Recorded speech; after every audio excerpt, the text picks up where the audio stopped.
ஆச்சு? சஞ்சனா, நான் நல்லா இருக்கேன். உன்னை எப்பயோ பார்த்தது, அதோட இப்பதான் பாக்குறேன். நீ கேள்விப்பட்டியா? நான் நல்லா இருக்கேன். ஓப்பன் ஏ ட்ரிப்ளெக்சிட்டின்னு புதுசு புதுசா எல்லாம் வருதான். ஆமாப்பா, இந்த உலகத்துல சாப்பாடு இல்லாம கூட இருக்கிறாங்க. ஆனா ரீல்ஸ் பார்க்க, போட்டோ எடுக்கலாம் செல்போன் இல்லாம யாருமே இல்ல. ஆமா, அப்படி அந்த போன்ல என்னதான் இருக்குன்னு நம்ம பார்க்க போனோம்னா நிறைய நல்ல விஷயம் இருக்கு, கெட்ட விஷயமும் இருக்கு. எல்லாத்துக்கும் முன்னாடி போன் ஒரு நண்பன், தெரியுமா? இல்ல, அது ஒரு எதிரி. நீ ரொம்ப தப்பா புரிஞ்சிருக்க. நான் சொல்றேன் உனக்கு புரியுற மாதிரி. இப்போ நீ இருக்க இடத்துல புயல் வருதுன்னா எப்படி தெரிஞ்சுப்ப? புயலே போய் பார்த்துட்டா வருவ? போன்ல அப்டேட் வச்சுதானே தெரிஞ்சுக்கிற. ஆனா அதே செல்போன் தான் புயலை போல மனுஷ வாழ்க்கைய புரட்டி போட்டு போயிடுது. உண்மையாக மனுஷ வாழ்க்கைய புரட்டி போட்டது அந்த கொரோனா பீரியட். அப்பயே நீங்க கிளாஸ் கவனிக்க யூஸ் ஆனது அந்த போன் தான். ஆன்லைன் கிளாஸ்ல தான் எல்லா துறை சார்ந்த கல்வியும் கத்துக்கப்பட்டது. அப்படிதானே படிச்சீங்க அந்த 2 வருஷம்? ஓ, ஆன்லைன் கிளாஸ் எல்லாம் கவனிச்சாங்க நீங்க நினைக்கிறீங்க? இல்ல, கிளாஸ் ஆன் பண்ணி வச்சுட்டு கேம் விளையாடுறது, மெசேஜ் பண்றது, ரீல்ஸ் பண்றது, சிம்பிளா சொல்ற தூங்கிட்டு தான் இருந்தாங்க. வீட்ல இருந்தே ஒர்க் ஃப்ரம் ஹோம் பண்றாங்க, அதாவது வீட்ல இருந்தே தொழில் செய்யறாங்க. இது பத்தாம வீட்ல இருந்தே பொருள் வாங்குறதுக்கு Amazon, Flipkart, Meesho, big basket இத்தனை ஆப்ஸ் வந்திருக்கு. இது போனோட வளர்ச்சி. உடல் உழைப்பே இல்லாம சோம்பேறி மாதிரி வீட்டுல உட்காந்து பொருள் வாங்குறது உடம்புக்கு நல்லதா? இல்லதான். ஆனா இப்ப உங்க சொந்தக்காரங்க வெளிநாட்டுலயோ தூரமா இருக்காங்க, எப்படி அவங்க கிட்ட பேசுவீங்க? வீடியோ கால்னா உங்க மூஞ்சே மறந்துருப்பீங்க. அந்த வீடியோ கால் பேச யூஸ் பண்றதே நீங்க அந்த போன் தான். அப்பெல்லாம் செல்போன் ஊர்ல யாரோ ஒருத்தவங்க கிட்டதான் இருக்கும். அப்பெல்லாம் சொந்தக்காரங்க கிட்ட பேசலாம் ரொம்ப ஆசையா இருக்கும். அவங்க எந்த மூலையில இருந்தாலும் போய் பார்த்துட்டு வந்துருவாங்க. ஆனா இப்ப வீட்டுல 10 பேர் இருந்தாலும் 10 பேர்கிட்டயும் போன் இருக்கு. இதுல இருந்து எங்க வேணும் சொந்த பந்தம்லாம்? பண்டைய கால நாகரிகம், வரலாறு, பண்டைய கால வழிமுறை எல்லாம் உங்க ஹிஸ்டரி புக்கை தவிர எங்கெங்க தெரிஞ்சுப்பீங்க? இதுக்கு தாங்க போன் வேணும்ன்ற எப்பயாச்சும் புரிஞ்சுக்கோங்க. இன்னமும் பண்பாடு நாகரிகளா இருக்குன்னு நீங்க நம்புறீங்க? இல்ல, பெரியவங்களெல்லாம் கீழ்த்தனமா பேசுறதுக்கு முதல் காரணம் உங்க செல்போன் தான். உங்களுக்கு நான் பாயிண்டா சொன்னது உங்களுக்கு புரியல போல. இப்ப நான் உங்களுக்கு ஒரு வரியா சொல்றேன், கேளுங்க. அறிவை விரிவு செய், அகண்டமாக்கு அப்படின்னு ஒரு வரி இருக்குங்க. இந்த வரி போலதான் இந்த போனும். நீங்க அப்பெல்லாம் ஏதாவது ஒரு விஷயம் கத்துக்கணும்னா வாத்தியார் வீடு வரைக்கும் நடந்து போய் கத்துக்கிட்டு வரீங்க. இப்போ போன் இருந்தா போதும், ஈஸியா உட்கார்ந்த இடத்துல இருந்தே கத்துக்கிறீங்க. இதுக்குதாங்க போன் வேணும். அட என்னப்பா நீ புரிஞ்சுக்கவே மாட்ற. நான் பாயிண்டா சொல்ல உனக்கு புரியல, நான் பாட்டா பாடுறேன், உனக்கு ஈஸியா புரியும். பாரதியார்னா உனக்கு யாருன்னு தெரியும், அவரு நல்லா பாடுவாருன்னு தெரியும். அவர் பாடின பாட்டை வச்சு உனக்கு எளிதா புரிய வைக்கிறேன் பாரு. ஓடி விளையாடு பாப்பா, நீ ஓய்ந்திருக்கால் ஆகாது பாப்பான்னு ஒரு பாட்டு பாடி இருப்பாரு. அந்த பாரதியார் இப்ப இருந்திருந்தா என்ன பாட்டு பாடிருப்பார் தெரியுமா? இந்த சூழ்நிலைக்கு ஏற்ற மாதிரி ஒரு பாட்டை சொல்றேன். ஏன் விளையாடு பாப்பா, நீ ஓய்ந்தே இரு பாப்பான்னு தான் பாடிருப்பாரு. இதுல இருந்து என்ன தெரியுது? செல்போன் ஒரு எதிரி தான். வார்த்தைக்கு வார்த்தை எதிரின்றீங்க. நீங்க உட்கார்ந்த இடத்துல இருந்தே படிக்கிறீங்க. பொழுதுபோக்கு, விளையாட்டு, விஞ்ஞானம், சமயம் எல்லாம் ஒரே இடத்துல கிடைக்கிறதுக்கு போன் தான் தேவை. இது போனோட வளர்ச்சி, போன நண்பன். இதுக்குதான் போன் தேவை. போனோட வளர்ச்சி தான் இல்ல, போனோட கீழ்ச்சி தான் இது. அப்பெல்லாம் கல்லிலே கலைவண்ணம் கண்டான் மனிதன் அன்று. ஆனா இப்ப செல்போன்ல கனவு இல்லம் கட்டிக்கிறான். இதுல இருந்து என்ன தெரியுது? செல்போன் உங்களை மேலாம் கூட்ட போல, கீழே தான் இட்டுன்னு வருது. முன்னாடி போன் கம்மியா இருந்த காலகட்டத்துல விளையாடுறேன், நானே என்டர்டெயின் பண்ணிக்கிறேன்னு சொல்லி நேரத்தெல்லாம் வீணடிச்சிட்டு இருந்தாங்க. குதிக்கிறது, விளையாடுறது, ஃப்ரெண்ட்ஸோட கதை அடிக்கிறது. ஆனா இப்போ அவங்கள என்டர்டெயின் பண்ணிக்கிற விதத்திலேயே கத்துக்கிறாங்க. கத்துக்கிறதுக்கு ஹெல்ப் பண்றது போன். அட என்னப்பா நீ புரிஞ்சுக்கவே மாட்ற. செல்போன் ஒரு நண்பன் இல்ல, அது ஒரு சார்ஜர் கேக்குற சாத்தான். இப்போ பேங்க்ல நீங்க பணத்தை போட்டு வந்துடுறீங்க. ஒரு கடையில டீ வாங்கி குடிச்சிட்டு பேங்க் போய் எடுத்துட்டு வந்துடுறேன் போறீங்க. ஜிபே, போன் பே இத்தனை பே வச்சிருக்கீங்க, அதை வச்சு பே பண்ணிட்டு போங்க. ஓ, ஏடிஎம். நானும் ஏடிஎம்ல வரேன். திடீர்னு ஒரு போன் கால் வரும். அதுல கேட்பாங்க, ஹலோ மேடம், உங்க ஓடிபி நம்பர் கொஞ்சம் சொல்ல முடியுமா அப்படின்னுவாங்க. வெறும் 5 நம்பர், உங்க பேங்க் பேலன்ஸ் காலி. இதுல இருந்து என்ன தெரியுது? செல்போனால உங்க வாழ்க்கையே போகும். நீங்க சொல்றது சரின்னு தான் நினைக்கிறேன். ஏன்னா இப்ப இருக்கவங்க எல்லாம் உடம்புல செல் இல்லாம கூட எழுந்துடுறாங்க. போன் பேச, ரீல்ஸ் பார்க்க, மெசேஜ் அனுப்ப செல் இல்லாம இருக்கவே மாட்டாங்க. நீங்க சொல்றது நான் தப்புன்னு நினைச்சேன். நீ சொல்றதை வச்சுதான் நானும் புரிஞ்சுக்கிறேன் போன் ஒரு எதிரின்னு. ஆமா, நானும் உன்னை தப்பா நினைச்சிட்டேன். செல்போனு எதிரி மட்டும் இல்ல, அது ஒரு நல்ல நண்பனும் தான். அதே மாதிரிதாங்க, மழை கம்மியா பெஞ்சா பூமிக்கு நல்லது, அதுவே அதிகமா கொட்டிடுச்சுன்னா வெள்ளம் வரும். அதே மாதிரிதான் காத்து பொறிமா அடிச்சா அது தென்றல், இதுவே வேகமா அடிச்சா அது புயல். அந்த மாதிரிதான் நம்ம செல்போனை எந்த வகையில பயன்படுத்துறோம்ன்றத பொறுத்துதான் அது நமக்கு நண்பனா இல்ல எதிரியாங்கிறத தெரியும். நன்றி. என் பெயர் சம்யுக்தா. நான் 7ஆம் வகுப்பு ஆ பிரிவில் படிக்கிறேன். எங்கள் தமிழ் இனிமை நிறைந்த மொழி. தமிழ் உலகம் முழுவதும் ஒளிரும் எங்கள் அடையாளம். எழுத்தின் அழகும் சொற்களின் சுவையும் கலந்த தமிழில் நான் இங்கு பேச போகும் தலைப்பு மனதை உயர்த்தும் ஒரு பொன்மொழியாகும். ஆம், அதுதான் கனவுகள் காண துணிவு வேண்டும். நம்முடைய வாழ்க்கையில் முதலில் வெற்றி பெற கனவுகள் காண வேண்டும். ஆனால் அந்த கனவை நனவாக்க அதற்காக போராடும் துணிவு இருக்க வேண்டும். நம்முடைய முன்னோர்கள் பலர் கனவு கண்டார்கள், ஒரு சுதந்திரமான இந்தியாவை. அவர்கள் அதற்காக தங்கள் உயிரையே அர்ப்பணித்தார்கள். அது போலவே டாக்டர் APJ அப்துல் கலாம் அவர்கள் கூறியது, கனவு என்பது தூங்கும் போது வருவதல்ல, நம்மை தூங்க விடாமல் செய்வதே கனவு என்கிறார். வாழ்க்கை ஒரு மாணவனாக நாமும் பெரிய கனவுகள் காணலாம். மருத்துவராக, விஞ்ஞானியாக, ஆசிரியராக அல்லது சமூகத்தில் நல்ல மாற்றம் செய்யும் ஒருவராக. கனவு காண்பது பெரியதல்ல, அதை அடைவதற்காக உழைப்பதே உண்மையான துணிவு. வாழ்க்கை ஒரு புத்தகம் போல, ஒவ்வொரு பக்கமும் புதிய கனவை கொண்டது. ஆனால் அந்த கனவை படைப்பது எளிதல்ல, அதற்கு தேவை துணிவு என்றமை. மகாத்மா காந்தி அவர்களின் கனவு சுதந்திரமான இந்தியா. அவர் கனவு கண்டார், துணிந்தார், போராடினார். இன்று நாம் சுதந்திரமாக வாழ்கிறோம். அதுதான் துணிவு கொண்ட கனவின் சக்தி. நம்முடைய வாழ்க்கையிலும் பல சோதனைகள் வரும். பயமும் தோல்வியும் நம்மை சோதிக்கும்.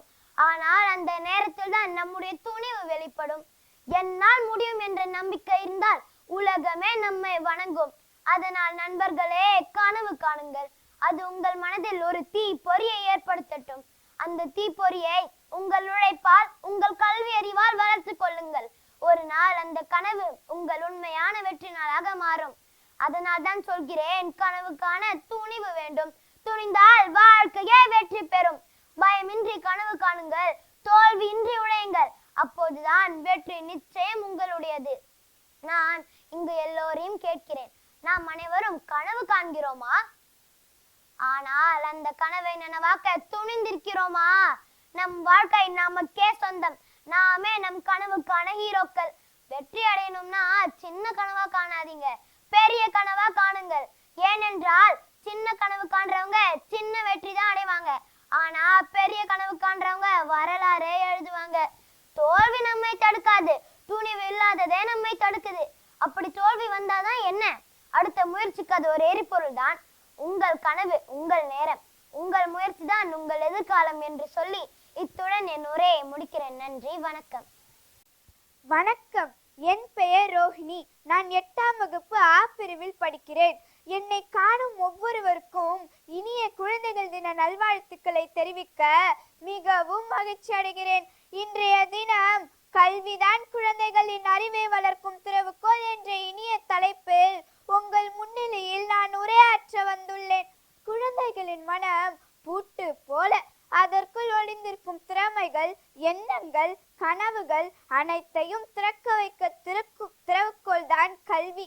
கல்வி என்பது வெறும் ஒரு பாட புத்தகம் அல்ல, அது ஒரு அறிவின் பயணம். நம்மை அறிய வைக்கும் கண்ணாடி, நம்மால் செய்ய முடியாததை செய்ய வைக்கும் சக்தி. கல்வி நமது எண்ணத்தை கற்பனையாக்கி, கற்பனையை கண்டுபிடிப்பாக மாற்றும் தாரக மந்திரம். கல்வி இல்லாத மனம் ஒரு இருள் நிறைந்த அறை, அதுவே கல்வி உள்ள மனம் ஒரு ஒளி வீசும் விண்மீன். கல்வி கற்ற குழந்தை என்ன ஆகலாம் என்று யோசிக்காது, என்ன உருவாக்கலாம் என்று யோசிக்கும். ஒரு சிறுவன் தனது புத்தகத்தின் ஓரம் நான் விஞ்ஞானியாகணும் என்று எழுதினான். இன்று அந்த சிறுவனின் முயற்சியால் விண்வெளியில் ராக்கெட்டே பறக்கிறது. அவன் எழுதியது வெறும் ஒரு வாக்கியம் அல்ல, அது ஒரு தேசத்தின் கனவு. ஒரு புத்தகம் ஒரு கனவை எழுதும், கல்விதான் அந்த கனவை நனவாக்கும். கல்வி நமது கனவை திறக்கும், மனதை திறக்கும், ஏன் உலகையே திறக்கும். பணம் வாழ்க்கையை மாற்றும், கல்வி பிரபஞ்சத்தையே மாற்றும். கல்வி இல்லாத அறிவு வெறும் ஒரு தகவல், அதுவே கல்வியுடன் சேர்ந்த அறிவு ஒரு அதிசயம். கல்வி கற்ற குழந்தை கேள்வி கேட்கும், கேள்வி கேட்கும் குழந்தை நாளைய வரலாற்றையே மாற்றக்கூடும். ஒரு ஆசிரியர் தனது மாணவனிடம் நீ எதற்காக படிக்கிறாய் என்று கேட்டார். அதற்கு அந்த மாணவன் சொன்னான், நான் என்னை மேம்படுத்துவதற்காக மட்டுமில்லை ஐயா, மற்றவர்களையும் ஒளியால் நினைக்கத்தான் என்று ஒரு ஆசிரியர் ஒரு ஒளி கொடுப்பார். அந்த ஒளியை மனிதர்க்குள் ஏற்றும் தீப்பொறி கல்வியே.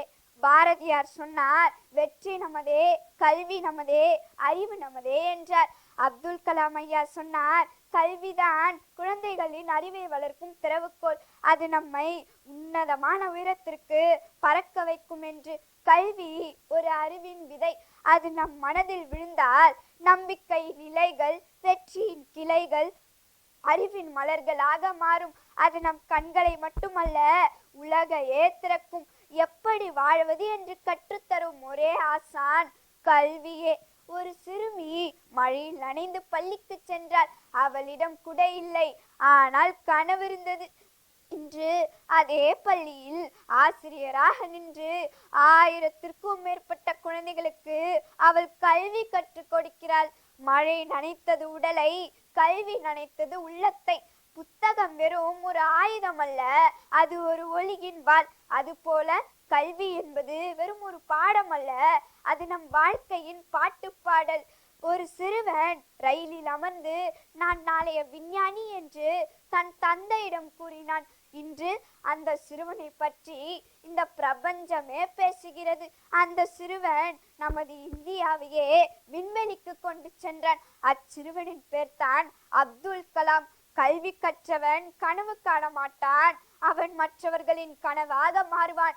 பாரதியார் சொன்னார், கல்வி எனும் தீபமே இருளை நீக்கும் தெய்வமே என்றார். அப்துல் கலாம் ஐயா சொன்னார், உயர்ந்த சிந்தனைகளுடன் வாழுங்கள், கல்விதான் உங்களின் சிறகு என்று. திருவள்ளுவர் சொன்னார், கற்க கசடர கற்பவை கற்ற பின் நிற்க அதற்கு தக என்றார்.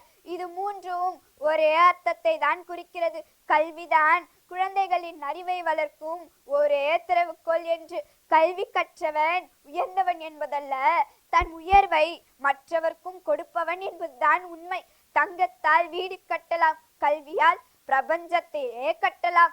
இன்றைய மாணவர்கள் தான் நாளைய இந்தியா. அவர்களிடம் கல்வி என்னும் திறவுகோல் இருக்கிறது. கல்வி திறக்கும் பாதை அறிவு, அறிவு திறக்கும் பாதை உயர்வு, உயர்வு திறக்கும் பாதை நாளைய இந்தியாவின் எதிர்காலம். என்னிடம் ஆயுதம் இல்லை, ஆனால் கல்வி என்ற 1000 அம்புகள் உள்ளன. என்னை வீழ்த்தவே முடியாது, என்னை வீழ்த்தவே முடியாது.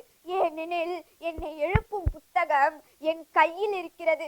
கல்வி கற்றவன் தோல்வியை வெல்லும் வீரன். கல்வி கற்றவன் நாளைய இந்தியாவையே மாற்ற செய்யும் தோழன். கல்வி இல்லாத அறிவு வெறும் ஒரு தகவல் தான், ஆனால் கல்வியுடன் சேர்ந்த அறிவு ஒரு அதிசயம். கல்விதான் நம் தேசத்தின் இதயம், அறிவுதான் அதன் இதய துடிப்பு, நம் மாணவர்கள் தான் அதன் ரத்தம். அப்படிப்பட்ட திறவுகோல் திறந்தால் இந்த உலகமே ஒளி வீசும். ஒரு ஒளி பிறக்க ஒரு வண்ணம் போதும், அது போல கல்வி பிறக்க ஒரு மனிதனின் மனத்தன்மையும் மனிதனின் மனமாற்றமே தேவை. அந்த மாற்றத்தை நாம் இன்னிலிருந்தே தொடங்கலாம். அதற்காகவே இந்த குழந்தைகள் தினம் அல்லவா? அனைவருக்கும் கல்வி நிறைந்த நன்மை பரந்த இனிய குழந்தைகள் தின நல்வாழ்த்துக்களை கூறி விடை பெற்றுக் கொள்கிறேன். நன்றி, வணக்கம். அன்னை தமிழுக்கு என் முதற்கண் வணக்கம். அவையுள்ள அனைவருக்கும் என் மறு வணக்கத்தை தெரிவித்து என் உரையை தொடங்குகிறேன். என் பெயர் சிந்துஜா. நான் 7ஆம் வகுப்பு ஆ பிரிவில் படிக்கிறேன். புதியதோர் உலகம் செய்வோம், கெட்ட போரிடம் உலகத்தை வேரோடு சாய்ப்போம் என்ற பாடல் வரிகளை அனைவரும் கேட்டிருப்பீர்களா? புதிய உலகத்தை நாம் எப்படி படைக்க வேண்டும் என்பதை பற்றி தான் நான் இங்கு உங்கள் முன்னிலையில் நாம் மாறினால் இந்த உலகமே மாறும் என்ற தலைப்பில் பேச வந்துள்ளேன். புதிய உலகத்தை நாம் எப்படி படைக்க வேண்டும்? சற்றே சிந்தித்து பாருங்கள். விடை கிடைத்ததா? அல்லது நானே விடையை கூறட்டுமா? நானே கூறுகிறேன், கேளுங்கள். முதலில் நான் மாற வேண்டும், பிறகு நாம் மாற வேண்டும். இவற்றை செய்தால் போதும், உலகமே மாறும் அல்லவா? உலகம் என்பது யாது? உலகம் என்பது நம்மை சுற்றியுள்ள மனிதர்கள், இயற்கை, சமூகம், இவைதானே. இவையெல்லாம் நாமே உருவாக்கியவை. மாற்றம் என்பது மானிடத்துவம். மாற்றம் என்பது ஒரு நாளில் நடக்கக்கூடிய விஷயம் அல்ல, அது நம் மனதில் இருந்து துவங்குகிறது. நேர்மை, பாசம், அன்பு, பொறுமை, பொறுப்புணர்வு ஆகியவற்றையும் வளர்த்து கொண்டால் நாமும் மாறலாம், இந்த உலகத்தையும் மாற்றலாம் அல்லவா? இதையும் சேர்ந்து தொடங்குங்கள் மனிதர்களே. சரி, இந்த உலகத்தை மாற்றுவதற்கு நாம் என்னதான் செய்ய வேண்டும்? சிந்தியுங்கள், சிந்தியுங்கள். சிந்தித்து விட்டீர்களா? அல்லது நானே பதிலை கூறட்டுமா? நானே கூறுகிறேன். முதலில் நம் வீடுகளை சுத்தமாக வைக்க வேண்டும். பிறகு தெருவுகளை சுத்தமாக வைக்க வேண்டும். இவற்றை செய்தால் போதும், நம்மை பின்பற்ற இன்னொருவரும் அதை செய்வார் அல்லவா? இதுதான் இந்த உலகத்தையே மாற்றுவதற்கான முதற்படி. நம்முடைய உலகத்தில் பெரும்பாலான பிரச்சனைகள் நிகழ்கிறது. அவற்றுள் சில ஊழல், மாசு, கல்வி குறைபாடு, சமூக விரோதம், சாலை விபத்துக்கள், இன்னும் சொல்லிக்கொண்டே போகலாம். இதெல்லாம் எதனால் நிகழ்கிறது? நம்முடைய சிறிய சிறிய தவறால் அல்லவா நிகழ்கிறது? நீங்களே சொல்லுங்கள். நாம் இவற்றையெல்லாம் மாற்றினால் நம்முடைய உலகம் தானாகவே மாறும் அல்லவா என்பதை கூற நான் இங்கு பெருமை கொள்கிறேன். உலகத்தை மாற்றுவதற்கான சக்தி எது என்று நான் சிந்தித்த போது நம்முடைய தேச தந்தை காந்தியடிகள் இருக்கிறார் அல்லவா, அவர் கூறியதுதான் எனக்கு நினைவுக்கு வந்தது. அவர் நீ விரும்பும் மாற்றமாக நீயே இரு என்று கூறினார். என்ன கூறினார்? நீ விரும்பும் மாற்றமாக நீயே இரு என்று கூறினார். அதற்கு அர்த்தம் என்னவென்று யாருக்காவது தெரியுமா? நானே கூறுகிறேன். இவ்வுலகில் வாழும் ஒவ்வொரு மக்களும் தன் நலமின்றி பிற நலம் கருதி வாழ்ந்தால் இந்த உலகத்தை கண்டிப்பாக மாற்றலாம் என்பது அசைக்க முடியாத உண்மை. சில மாதங்களில் நம் வாழ்வையே மாற்றுவதற்கான தேர்வு உங்களுக்காக காத்திருக்கின்றது. அதை பற்றி ஒரு நிமிடம் சிந்திங்க. தேர்வு மாற வேண்டுமா?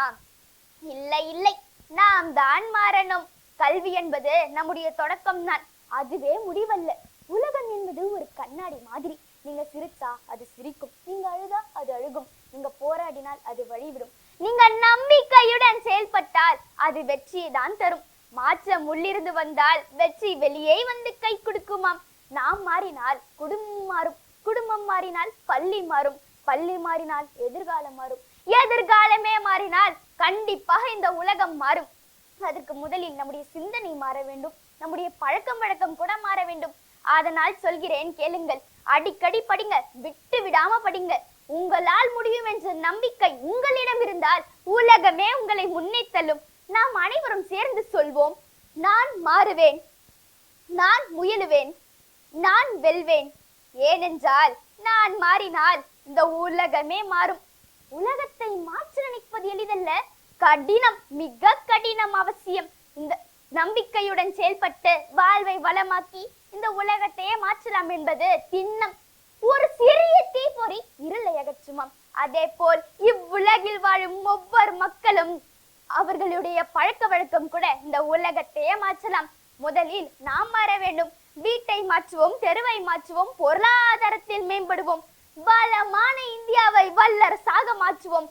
இவ்வாறு செய்தால் போதும், இந்த உலகம் தானாகவே மாறும் அல்லவா? இந்த மாற்றத்தை கொண்டு நவீன உத்திகளை பயன்படுத்தி நம்மையும் மாற்றலாம், இந்த உலகத்தையும் மாற்றலாம். மாறுறவங்க அடுத்த ஜெனரேஷனோட ஃபவுண்டரா, மாறாதவங்க உயிரோட இருக்கிற ஸ்டாச்சுவா. நீங்க சொல்லுங்க, மாறுவீங்களா, மாற மாட்டீர்களா? மாறுவீங்க என்ற நம்பிக்கையுடன் விடை பெறுகிறேன். நன்றி, வணக்கம்.